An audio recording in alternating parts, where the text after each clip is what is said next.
పిత పుత్ర పవిత్రాత్మనామమున ఆమేన్. ఈరోజు జనవరి 19వ తారీఖు. యోహాను సువార్త 2వ అధ్యాయము 1వ వచనము నుండి 12వ వచనం వరకు. 3వ దినమున గలిలయలోని కానా పల్లెలో ఒక పెండ్లి జరిగెను.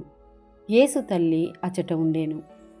యేసు ఆయన శిష్యులను ఆ వివాహమునకు ఆహ్వానింపబడిరి. అచ్చట ద్రాక్షారసము తక్కువ పడగా యేసు తల్లి వారికి ద్రాక్షారసము లేదు అని ఆయనతో చెప్పెను.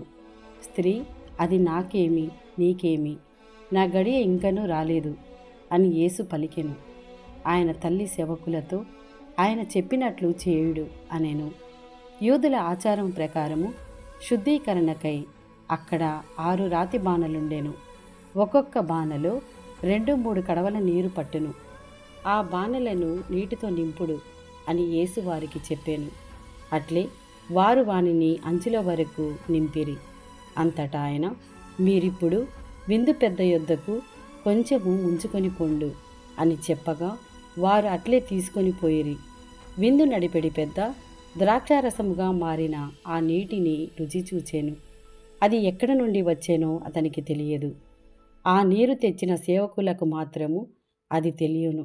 కనుక అతడు పెండ్లి కుమారుని పిలిచి, ఎవడైనా మొదట శ్రేష్టమైన ద్రాక్షారసమునిచ్చును.